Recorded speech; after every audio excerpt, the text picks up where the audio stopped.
우리가 매주 사도행전을 오늘 벌써 11번째 시간입니다. 이렇게 매주 조금씩 짚어가면서 교회에 대해서 많은 생각들을 하고 있습니다. 지금 현재 제가 예상하기로는 다음 주쯤까지 사도행전에 대한 이야기를 한번 일단락을 하고 다른 주제로 한번 갔다가 돌아올까 지금까지는 그렇게 생각을 하고 있습니다. 한 주 한 주 주시는 말씀을 통해 오늘 통해서도 오늘 하나님께서 여러분에게 큰 은혜 주시기를 기대합니다.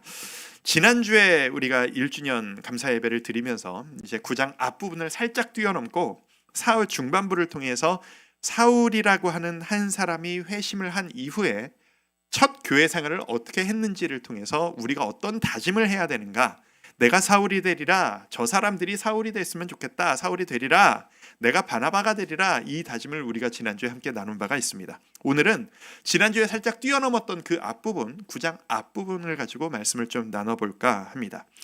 사울의 회심, 예수님께서 사울을 부르시고 그 안에서 사울이 변화를 경험합니다. 그런데 이 사울을 부르신 이 사건은 단순한 그냥 한 사람이 변화를 경험했다라고 하는 의미보다 훨씬 큰 의미를 갖는 사건입니다. 하나님께서는 이 한 사람을 통해서 예수님을 통해 주셨던 그 지상명령, 예루살렘과 온 유대와 사마리아를 지나서 땅 끝까지 복음을 전파하는 그 일을 바로 이 사울을 통해서 시작하기로 결정하셨기 때문이죠. 그리고 동시에 교회를 바라보시는 이 시각, 사도행전은 교회에 대한 책이니까요. 교회라고 하는 한 공동체가 지금까지 그랬던 것처럼 그냥 한 동네에서 동네 사람들이 모여서 우리끼리 친해졌구나, 우리끼리 행복하구나, 이렇게 우리끼리 행복하게 잘 살았으면 좋겠구나 라고 하는 그 틀을 뛰어넘어서 하나님께서는 온 세상 끝까지 복음을 전하는 확장되는 공동체로 확산되어지기를 하나님은 원하셨습니다. 오늘 이 사건이 바로 그 확장의 시작의 사건이라고 보시면 되겠습니다. 확산을 해야 하니, 확장을 해야 하니 교회 안에서 일어나는 양상들도 조금씩 바뀌어지기 시작합니다. 크고 작은 일들이 지금까지 교회 안에도 있었습니다만 좀 대의적으로 보면 교회 안에 있는 환란이란 것은 어떤 양상이었냐 하면 교회 내부적으로 너무 단단하고 좋은 거예요. 우리끼리 너무 행복하고 좋은 거예요. 그런데 외부에서 공격이 자꾸 들어오는 거죠. 공공의 적이 생기고 외부의 적이 생기면 내부 사람들끼리는 단단하게 하나로 뭉쳐지기 마련 아니겠습니까? 그런 게 지금까지의 이 초대 교회였는데 이 교회가 확산되어지기 시작하면서 안쪽에서 생각이 다른 여러 가지 생각들이 나타나기 시작합니다. 그리고 안에서 갈등이 생겨나기 시작합니다. 이게 바로 교회의 확산과 함께 자연스럽게 겪게 되는 이 교회의 변화였습니다.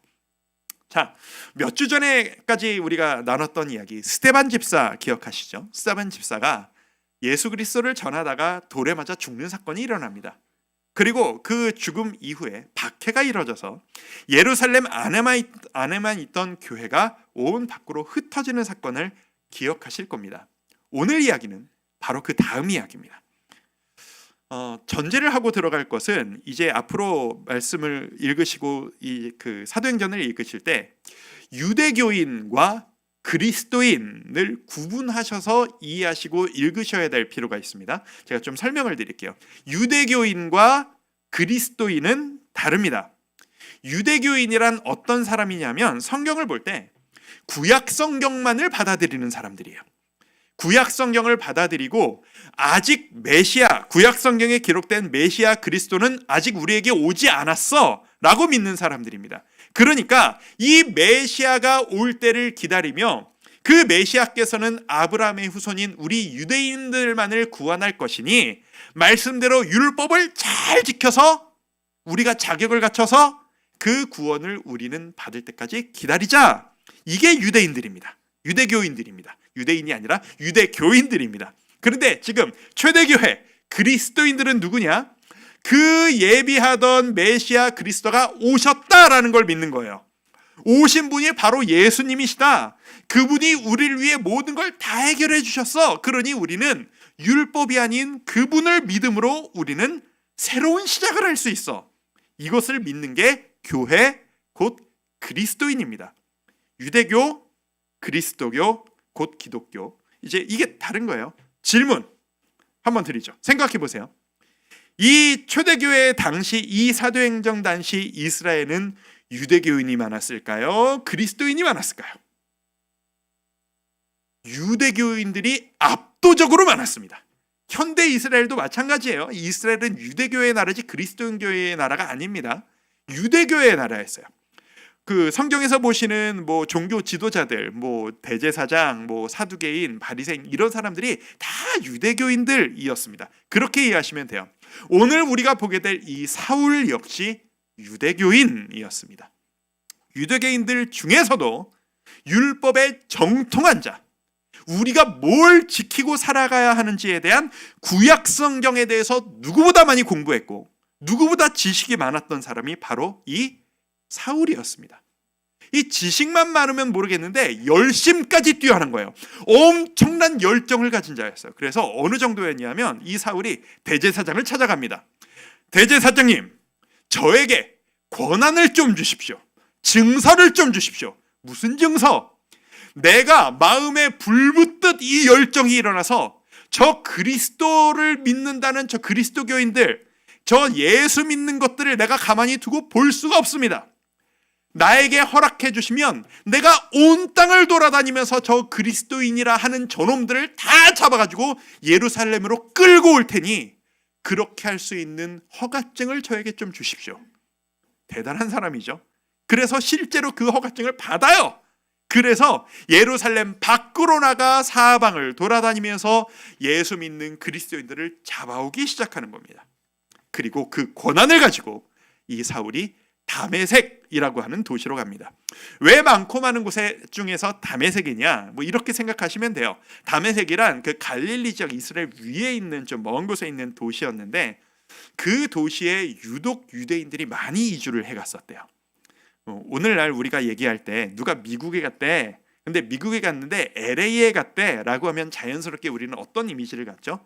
아, 코리아타운이 있는 한국 사람들이 많이 있어서 살기에 그렇게 어렵지 않은 그곳을 찾아서 LA에 갔구나, 뭐 이런 식으로 우리는 생각하잖아요. 그런 식의 이미지입니다. 다메섹에 갔다. 아, 유대인들이 많이 모여 살고 있는 도시를 일부러 찾아갔구나. 그게 사울의 발걸음이었습니다. 그런데 거기서 가는 중간에 하나님이 이 사울을 찾아오신 겁니다. 9장 3절에서 5절 이런 식으로는 찾아오십니다. 제가 한번 읽어볼게요. 사울이 길을 가다가 다메섹에 가까이 이르더니 호련히 하늘로부터 빛이 그를 둘러 비추는지라. 제가 조금 이따 이 장면을 설명드릴 거거든요. 머릿속에 잘 좀 그림을 그리면서 들어보세요. 빛이 하늘에서 떨어졌어요. 땅에 엎드러져 들으매, 빛 앞에서 엎드러졌어요.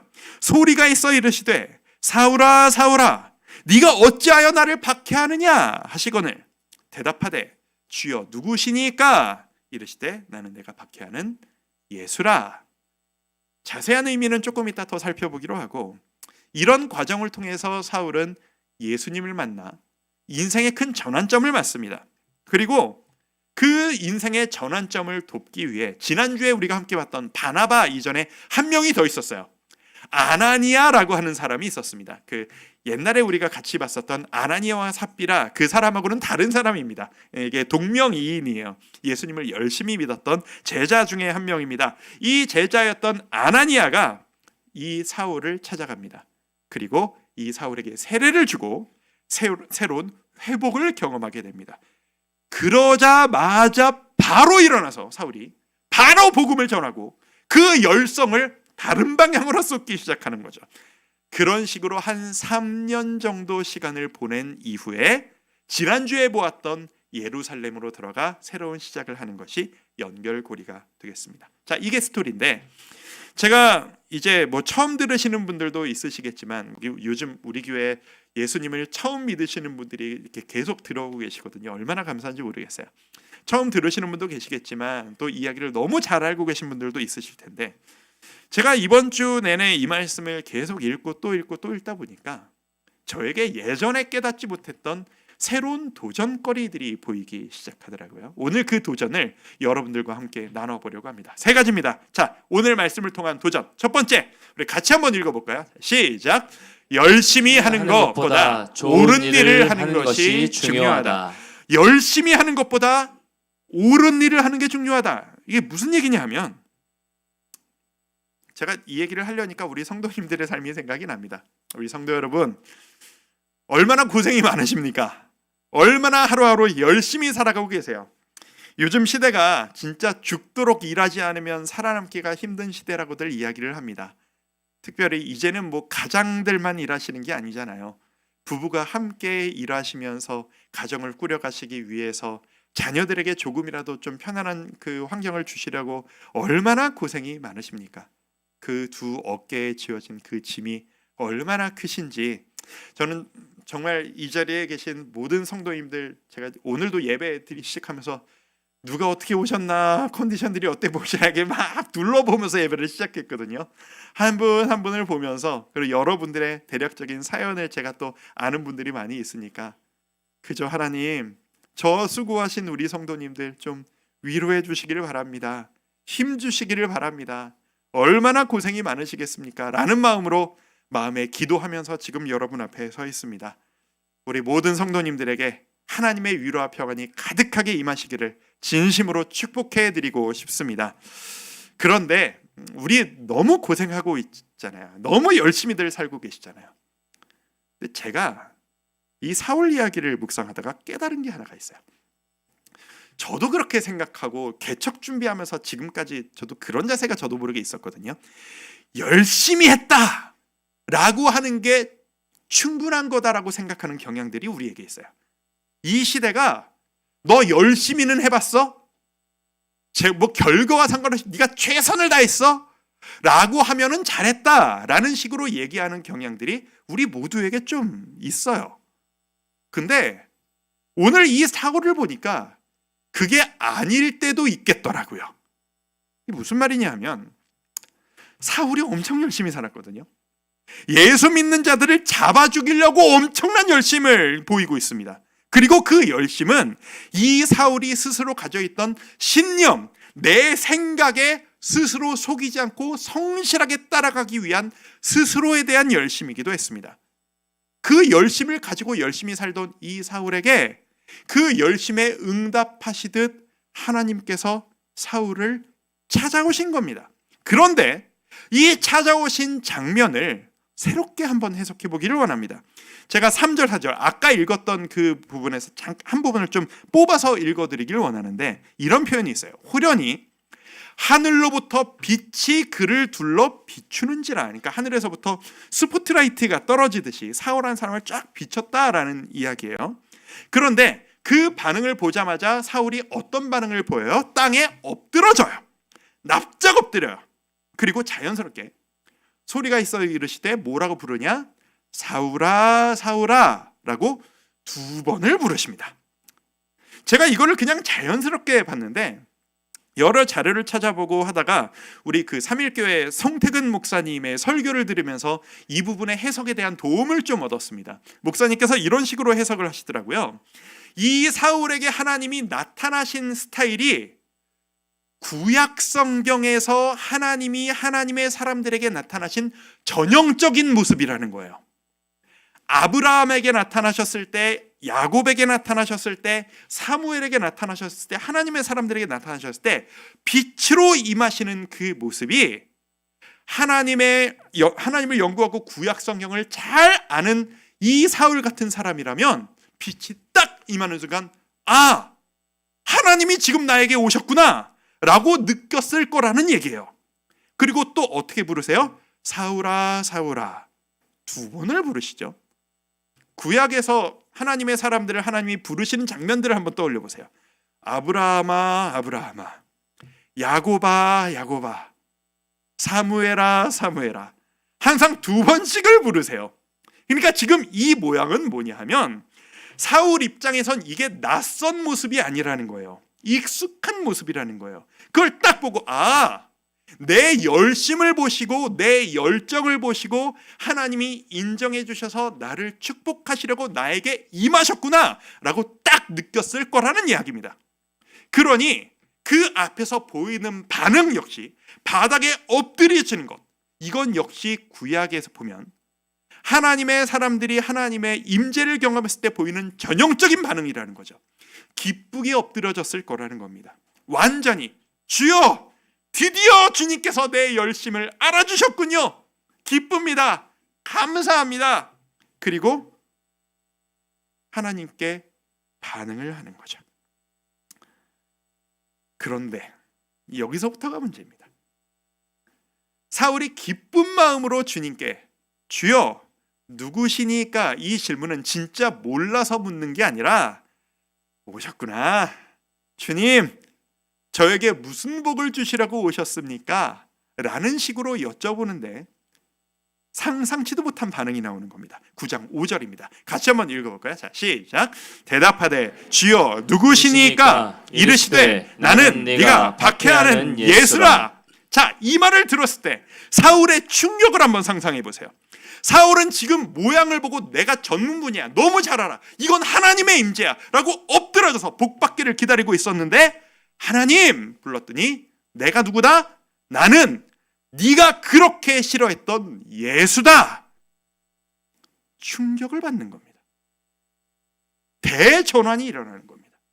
아니, 나는 예수가 가짜라고 생각하고 내가 지금까지 그 난리를 쳤는데, 나는 내 신념과 내 믿음에 따라서 이 예수는 거짓말장이다 라는 마음으로 그리스도인들을 다 잡아 죽이려고 이 난리를 치고 있는데 하나님이 예수님이셨던 거야? 예수님이 하나님이셨던 거야? 내가 핍박하던 그 길이 맞는 길이었다고? 내가 열심히 지금까지 달려왔던 그 먼 길이 모두 다 잘못된 선택이었다고? 머릿속에 혼동이 막 오기 시작하는 겁니다. 알고 있던 모든 게 뒤집어지는 순간입니다. 그리고 모든 것이 새롭게 해석되어지기 시작하는 겁니다. 사울 입장에서 지금까지 열심히 달려왔던 만큼 그 멀리 온 그 길이 더 민망하고 더 힘들었을 겁니다. 차라리 노력이나 하지 말걸, 이렇게 멀리까지 오지나 말걸. 그러니 인간적으로 사울이 이 사실을 깨닫자마자 휙 돌아서 빨리 확 달려가는 게 일면 이해가 가는 거예요. 너무 열심히 딴 길로 왔으니까 빨리 돌아가고 싶은 거예요. 원래 그 자리로. 성도 여러분, 저는 이 사울을 보면서 깨닫습니다. 우리 인생에 열심히 살아가는 것보다 더 중요한 게 옳은 길을 가는 겁니다. 옳은 선택을 하는 겁니다. 헛된 것을 열심히 해봤자 그게 무슨 의미가 있겠어요? 열정 하나로 모든 게 다 해결됩니까? 열심히 하면 다 알아서 해주시나요? 헛된 것에 최선을 다하는 열정적인 인생보다 차라리 좀 느리고 천천히 가더라도 옳은 길을 가는 것이 훨씬 의미 있는 인생 아니겠습니까? 그런 의미에서 성도님들께 여쭤보고 싶습니다. 여러분 무엇에 열심을 내고 계십니까? 열심히 살면 되지, 최선을 다하면 되지, 지성이면 감천이라고 이렇게 열심히 살면 하나님도 도와주시겠지, 아니라는 겁니다. 옳은 길을 가셔야 한다는 겁니다. 그런 의미에서 권면드립니다. 성도 여러분, 이 자리에 계신 여러분들 중에 이미 예수님을 만나 열심히 노력하는 계신 분들도 계시고 아직 긴가민가 하는 분들도 계시다라는 것을 저는 압니다. 확실히 말씀드립니다. 예수 그리스도의 길이 옳은 길입니다. 그분 외에 진리는 없습니다. 여러분 노력해 보셨잖아요. 여러분 힘으로 해보려고 아둥바둥 애써 보셨잖아요. 원하시는 대로 잘 되시던가요? 이제 돌아서실 때가 되었습니다. 옳은 길로 나아오십시오. 예수를 따라가는 옳은 길로 나아오시는 우리 모든 성도님들 되시기를 축복해드리고 싶습니다. 열심만이 아니라 옳은 길로 가는 것이 중요하다.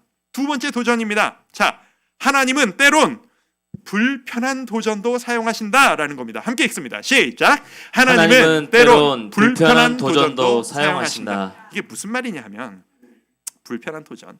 자, 사울을 극적으로 만나주신 하나님이세요.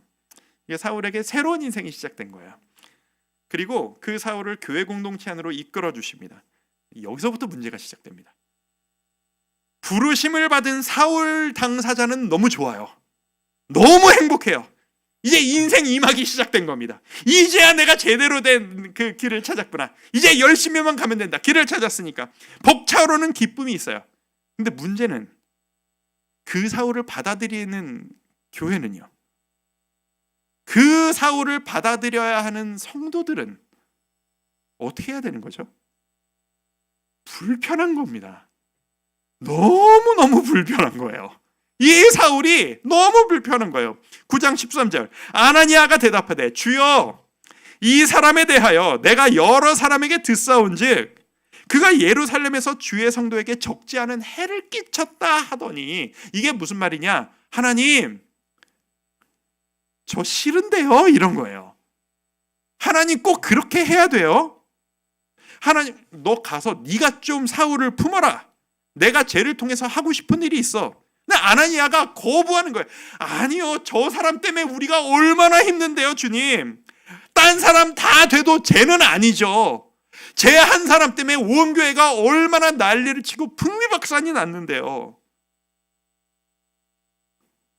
사울이 여차저차해서 교회로 들어갑니다. 신나게 사역합니다. 그런데 그 신나게 사역하는 사울을 바라보는 온 성도들의 반응을 한번 보세요. 9장 26절 같이 한번 읽어볼까요? 시작. 사울이 예루살렘에 가서 제자들을 사귀고자 하나 다 두려워하여 그가 제자됨을 믿지 아니하니. 다 불편해요. 이게 생각해보면 좀 이상한 일, 구조가 이상하지 않습니까? 한 사람의 부르심은 아름다운 일이었는데 한 사람의 부르심을 위해 온 교회가 불편함을 감수해야 되는 상황이 된 거예요. 한 사람 때문에 온 교회가 분위기가 안 좋아요. 지금까지 평안했는데 안 해도 됐던 도전을 온 교회가 함께 시작해야 되는 거예요. 왜 그렇게 하셨을까요? 하나님이 사울을 편애하셔서 그러신 걸까요? 혹시 야 얘들아 내가 이 사울을 얼마나 이뻐하는지 알아? 내가 이 한 사람을 통해서 너희 전체보다 더 큰 일을 행할 거야.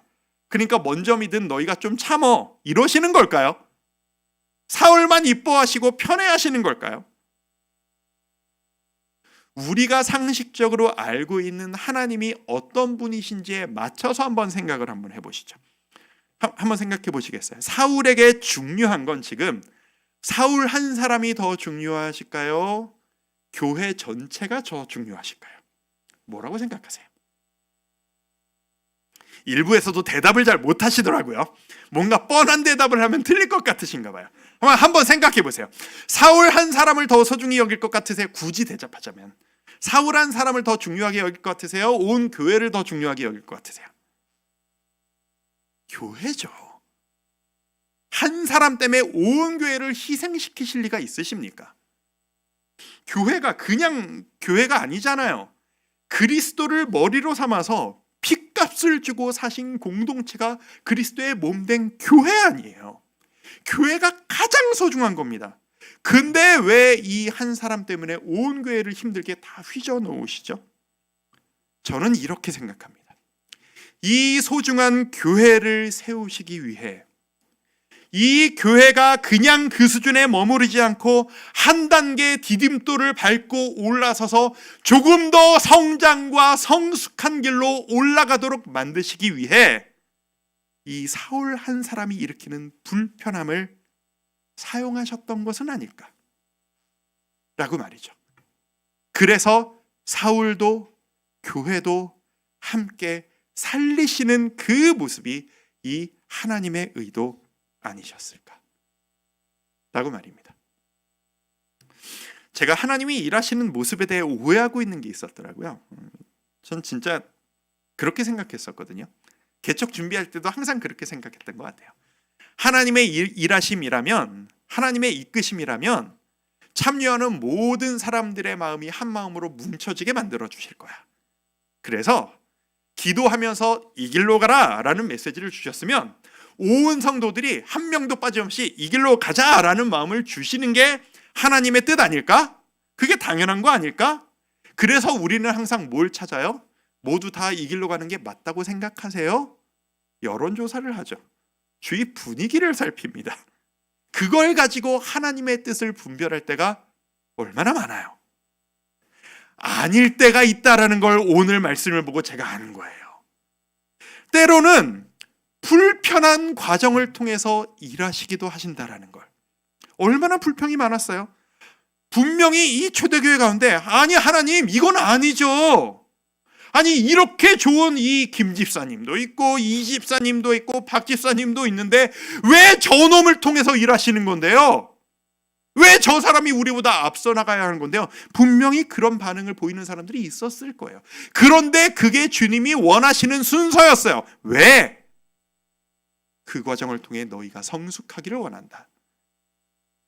제가 상상을 한번 해봐요. 시간을 좀 지났다고 생각을 한번 해봐요. 사울이 바울이 됐어요. 모두가 인정하는 사도가 됐어요. 온 교회가 기뻐하는 공동체가 됐어요. 그때 그 사람들과 이제 바울 된 사울이 다시 만난 거예요. 무슨 대화를 나눌까요? 웃으면서 옛날 일을 이야기하지 않았을까요? 아, 선생님, 그때 우리가 선생님한테 그랬어요. 그렇죠? 기억하세요? 아, 죄송해요. 우리가 그때 몰라가지고 그랬어요. 아, 민망하네요. 주사님, 이거 선생님 이거 하나만 더 드세요. 막 웃으면서 얘기하지 않았을까요? 바울도 웃으면서 제가 조금 좀 불편하게 만들어드리긴 했어요. 죄송합니다. 그래도 저를 이렇게 맞아주시니 그래서 제가 지금 있습니다. 모두 함께 웃으면서 지난 날을 간증하듯 기뻐하며 그렇게 교제하지 않았을까요? 저는 분명히 그랬을 것 같아요. 그게 바로 성숙을 향해서 가는 길이라고 저는 믿습니다. 우리가 오늘날 해야 하는 교회 안에서의 불편한 도전들이 바로 그 과정을 향해 가는 길이 아닐까 저는 생각해 봅니다. 성도 여러분, 하나님께서는 때론 여러분에게 원활한 과정만을 위해서 통해서가 아니라 불편한 과정을 통해 여러분에게 일하실 때가 있다는 것을 믿으십시오. 여러분에게 주시는 그 불편한 도전을 통해 하나님은 하나님의 뜻을 이루실 때가 있습니다. 너희가 그 불편함을 이겨내고 스스로 극복하고 나 한 명을 믿으며 도전하는 것이, 때로는 이해되지 않는 그 순종을 하는 것이, 기쁘지 않아도 순종의 길을 가는 그 발걸음이 내가 계획한 그 일을 하는 그 과정일 수도 있다라고 말입니다. 이건 우리 개인에게도 마찬가지입니다. 여러분 기도하면서 뭘 자꾸 하려는데 자꾸 안 되는 때가 있으시죠? 그럴 때마다 왜 자꾸 일이 이렇게 잘 안 되지? 하나님이 이걸 안 기뻐하시는 건가? 라고 생각할 때 있으시죠? 그럴 수 있습니다. 하나님이 그러실 때가 있다라는 걸 인정해야 됩니다. 그럴 때 우리가 어떻게 판별해야 되느냐? 판별 방법입니다. 자, 어떤 반응이 나타나느냐를 기준으로 삼지 마십시오. 이 일이 옳으냐만 생각하시면 됩니다. 한 번 더. 어떤 결과와 반응이 나타나느냐를 기준으로 삼지 않으시고 내가 지금 하는 이 선택이 옳으냐 틀리냐 그것만 생각하시면 된다. 자, 이거를 조금 더 확산시켜서 세 번째 포인트로 넘어갑니다. 자, 세 번째. 상황이 바뀐다고 내가 할 일이 바뀌는 것은 아닙니다. 자, 같이 한번 읽어볼까요? 시작. 상황이 바뀐다고 내가 할 일이 바뀌는 것은 아니다라는 겁니다. 이게 무슨 말이냐? 자, 초대교회 성도들의 그 마음을 한번 헤아려 봅시다. 그들이 지금까지 초대교회 사람들이 믿지 않는 그 사람들에게 많은 칭찬을 받았습니다. 그 칭찬받았던 중심에 뭐가 있었죠? 사랑하는 마음이 있었습니다. 하나님을 사랑하는 마음, 이웃을 사랑하는 마음. 그래서 주위의 모든 사람을 사랑하는 마음으로 주위의 사람들을 품었습니다. 고아와 과부들을 품었습니다. 먹고 마실 것이 없는 사람들을 품었습니다. 죄인들을 품었습니다. 그 모습이 너무 아름다웠습니다. 그래서 모두가 이 교회를 칭찬했습니다. 그런데 이렇게 사랑이 넘쳐나는 초대교회에 도저히 사랑할 수 없는 사울이 나타난 거예요. 딴 사람은 다 사랑하는데 이 초대교회가 사울이 나타나는, 우리를 핍박했던 사람이 나타났을 때 그 사람은 사랑을 좀 덜해도 되는 권한이 생기나요? 아니죠. 그 사람이 누구건 성도가 해야 하는 일은 똑같은 겁니다. 사랑하는 겁니다. 사랑할 만하니까 사랑하고, 사랑할 만 사람이 아니다라고 해서 사랑하지 않는다면 그게 사랑인가요? 그건 조건적 반응이죠. 성도 여러분, 저 이 말씀 꼭 드리고 싶었어요. 상황이 바뀐다고 해서 우리가 뭘 해야 하는지가 바뀌는 게 아닙니다. 대상이 바뀐다고 해서 사람을 대하는 태도가 바뀌는 것은 아닙니다. 우리는 변함없는 삶을 살아야 합니다. 우리가 너무 좋아하는 사람을 만났을 때 그 사람을 대하는 태도가 사랑이어야 하는 것처럼, 내가 진짜 사랑할 수 없는 사람을 만났을 때에도 혹여나 내 속에서는 이게 불일 듯 일어나고 부글부글 한다 할지라도 그리스도인으로서 우리가 노력해서 보이는 태도는 사랑하는 자세여야 합니다. 내가 너무 기쁠 때 자연스럽게 찬양이 나오는 것처럼 내가 분노 가운데 휩싸여 있을 때에도 우리가 해야 하는 행동은 찬양입니다. 다윗이 그래서 그 환난 중에도 찬양한 거 아니겠습니까? 원하는 일이 있는데 이게 제발 잘 됐으면 좋겠어 라고 하는 간절한 마음이 있을 때 그렇게 주님께 간절하게 매달렸던 것처럼, 원하는 일이 다 망했어요. 내가 원하는 대로 하나도 안 됐을 때, 그러면 하나님께 멀어질 자격이 생기는 겁니까? 아닌 겁니다. 내가 원하는 대로 하나도 안 됐어도 우리는 똑같이 하나님께 매달려야만 하는 겁니다. 성도 여러분, 상황이 바뀌고 대상이 바뀌어도 우리가 무엇을 해야 하는지는 바뀌지 않습니다. 우리는 그리스도인입니다. 우리는 예수를 믿는 사람들입니다. 우리가 어떤 상황에서도 그리스도인다운 선택을 해나가는 우리 모두가 되었으면 좋겠습니다. 대상이 누구라도 사랑하며, 어떤 상황에서도 주님만을 의지하며, 당황스러워도, 아파도, 때로는 절망 가운데 빠져도 변함없는 그리스도인으로서 살아가는 우리가 된다면 우리는 하나님께 조금이라도 더 기쁨 될 수 있을 것이라 믿습니다. 제가 이 사실을 묵상하고 저 스스로에게 적용하다가 제 고백 하나를 하겠습니다. 제가 지난주에 1주년 감사 예배를 드리면서 제 마음속에 너무 큰 기쁨이 있었습니다. 너무 큰 행복이 있었어요. 그리고 동시에 제 마음속에 평안이 왔습니다. 이제 와서 고백하는 게 하나 있는데요. 성도 여러분, 사실 지난 1년간 제가 이 자리에서 여러분들을 바라볼 때마다 여러분을 바라보는 제 마음이 편안했던 적이 단 한 번도 없었습니다. 진짜 솔직한 고백이에요.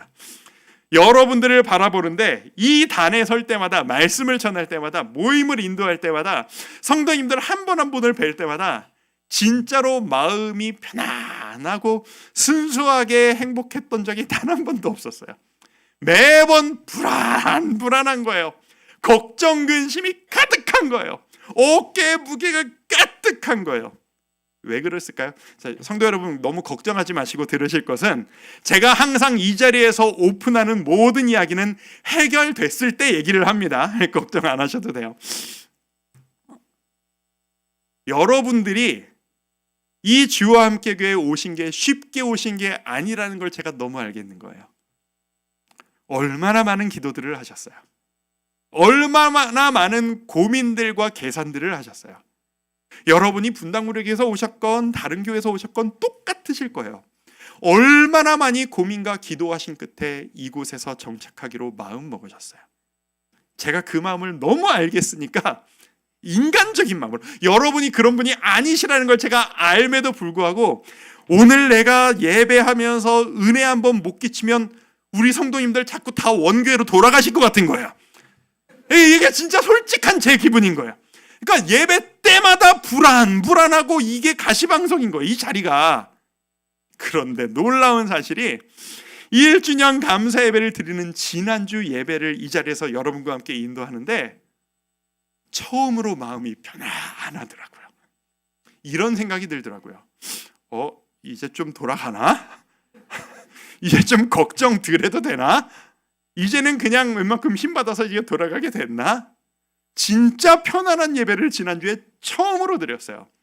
놀라운 사실, 편안해지니까 제가 긴장감이 떨어지더라고요. 그리고 하나님 앞에서 매달리는 태도가 약해지더라고요. 성도 여러분, 저 고백해요. 개척할 때에 비하면 저 지금 되게 많이 느슨해졌어요. 너무 많이 긴장감이 떨어졌어요. 위기감이 딱 있는 겁니다. 주님, 개척할 때나 지금이나 1년 만에 이렇게 되면 10년 뒤에 큰일 나겠습니다. 제 마음이 변한다는 게 말이 됩니까? 긴장감을 다시 한번 확 끌어당겼습니다. 결단했습니다. 그리고 오늘 여러분들 앞에서 선포하기를 원합니다. 우리 교회, 우리가 지금 붙잡아야 할 것 무엇이겠습니까? 초심입니다. 여러분들이 얼마나 많이 기도하시고 이 자리에 오셨어요. 얼마나 많이 간절한 마음으로 제발 은혜를 주옵소서라고 이 교회를 찾아오셨어요. 그 마음 타협하시면 안 되는 겁니다. 어떤 상황에서도 우리는 동일해야 하는 거죠. 그런 의미에서 만 2년 차를 오늘부터 시작하는 우리 주와 함께 교회, 우리 교회가 가장 열정을 쏟아야 될 것이 무엇이냐 생각했을 때 답이 바로 나왔습니다.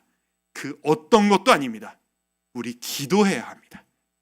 열심히 기도해야 합니다. 그래서 아까 광고 시간에 그 말씀 드린 겁니다. 이제 기도 제목 계속 드릴 테니까 우리 교회를 위해서 변함없이 기도 좀 하자고. 이제 좀 편안하게 지내도 되겠다라는 생각일랑 집어 던지고 우리 치열하게 우리 좀 살려달라고 기도하자고요. 주님, 이 교회의 주인은 하나님이십니다. 이 교회가 누구의 뜻도 아닌 하나님 뜻대로만 가기를 원합니다. 초심으로 변함없이 나아가게 하여 주시옵소서. 우리 모두의 결단이 되기를 원합니다. 기도한다는 것은 내가 내 노력으로 만들어가지 않겠다라고 하는 선포입니다. 내 노력이 아니라 하나님 뜻대로 되기를 원하오니 하나님께서 일하시옵소서라고 하는 선포입니다. 내가 열심히 뛰기 전에 하나님 이 길이 맞습니까? 라고 여쭤보겠다는 질문입니다. 나는 부족하지만 주님께서는 완전하시기에 주님께서 완전한 일을 이루실 것이라 믿는다라는 선포입니다. 우리 지난주에 이어서 우리 한 번 더 다짐합시다. 우리 2년차 맞은 우리 교회 기본으로 돌아갑니다. 말씀과 기도로 돌아갑니다. 치열하게 붙잡아야 됩니다. 제가 오늘 일부러 이거 끼고 나왔습니다. 맨날 받고 끼셨습니까? 부담되시죠? 그게 저의 목적이었어요. 우리 가족 이거 큐티책도 내고 성경도 매일 한 번씩은 성경을 펴시다. 최소한 하나님이 나에게 뭐라고 말씀하시는지는 알고 열심을 냅시다. 그리고 기도하며 주님과 소통합시다. 주님, 제가 지금 이렇게 가는 거 맞아요? 제가 오늘 하루 어떻게 살아야 되겠습니까? 제가 오늘 이런 사람도 만나고 저런 사람도 만나고 이런 일 해결해야 되고 저런 일 해결해야 되는데 이렇게 하는 거 맞나요? 하나님 이끌어 주세요. 그게 바로 기도 아니겠습니까? 늘 말씀드리지만 걱정하시고 고민하시는 시간보다 기도 시간이 많아지셔야 합니다. 기도가 더 많아지면 자유한 인생이 됩니다. 근데 기도보다 고민 시간이 길어지면 근심뿐인 인생이 됩니다. 우리 초심을 유지합시다. 그리스도인입니다. 우리는 예수 그리스도를 믿는 사람들입니다. 우리 교회는 그리스도를 머리로 삼은 교회입니다. 변하지 맙시다. 우리 이 길을 꿋꿋이 걸어 나가며 여러분 각 개인 한 분 한 분이, 여러분의 가정이, 우리 온 교회가 변함없이 사랑과 은혜를 누리며 나아가는 온 성도님들 되시기를 주님의 이름으로 축원해드리고 싶습니다. 우리 그 마음으로 이 찬양 한번 드리고 싶은데요. 제가 어저께부터 이 찬양을 계속 흥얼거렸어요. 어떤 분들한테는 아직은 익숙하지 않은 찬양일 텐데 우리 찬양 시간에 몇 번 불렀던 적이 있습니다. 나는 주를 섬기는 것에 후회가 없습니다 라는 찬양입니다. 가사가 이런 내용이에요. 오늘 제가 고백한 거랑 똑같은 거예요. 나의 평생에 가장 복된 길은 내가 예수님을 만난 것이라. 나의 평생에 가장 잘한 일은 내가 예수님을 주로 섬긴 것이라. 나는 주를 섬기는 것에 후회가 없습니다. 내가 걸어온 모든 시간, 지금까지 온 모든 시간들이 주의 은혜니 앞으로 내가 걸어갈 모든 날도 변하지 않고 주만 섬기며 살아가겠습니다. 이끌어 주옵소서. 우리 함께 이 고백하면서 다짐하지 않으시겠습니까? 함께 찬양하며 나아갑니다. 나의 평생에 가장 복된 일은 내가 예수님을 만나시기를 바랍니다. 나의 평생에 가장 잘한 일은 내가 예수님을 주로 섬긴 것이라. 한 번 더. 나의 평생에 가장 복된 일 내가 예수님을 만난 것이라. 나의 평생에 가장 잘한 일은 내가 예수님을 주로 섬긴 것. 우리 모두의 고백이 되길 바랍니다. 나는 주를 섬기는 것에 후회가 없습니다. 내가 걸어온 모든 시간 다 주의 은혜니 내가 걸어갈 모든 날도 주만 섬기며 살리. 오직 예수 이름 부르며 살아가리라. 나는 주를 섬기는 것에 후회가 없으리라. 진실로 그렇습니다. 내가 걸어온 모든 시간 다 주의 은혜니 내가 걸어갈 앞으로의 모든 날도 변함없이 섬기며 살리. 오직 예수 이름 부르며 살아가리라. 이 세상 살 동안 내가 걷는 길이 때로 험하여서 넘어질 때도 주의 강한 손이 나를 붙드시니 나는 예수님만 주로 섬기며 살리. 마음 다해 고백합니다. 나는 주를 섬기는 것에 후회가 없음. 진실로 그렇습니다. 내가 걸어온 모든 시간 다 주의 은혜니 내가 걸어갈 모든 주만 섬기며 살리. 오직 예수 이름 부르며 그렇게 살아가겠습니다. 한 번 더. 나는 주를 섬기는 것에 후회가 없습니다. 내가 걸어온 모든 시 다 주의 은혜니 내가 걸어갈 모든 날도 주만 섬기며 살리. 오직 예수 이름 부르며 그렇게 살아가리라.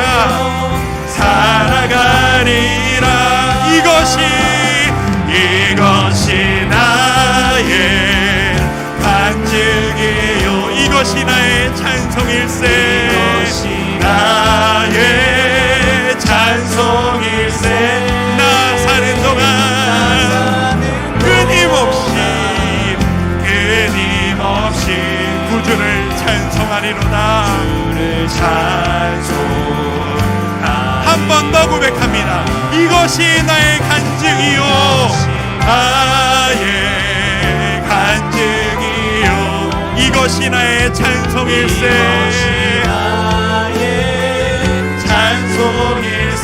나 사는 동안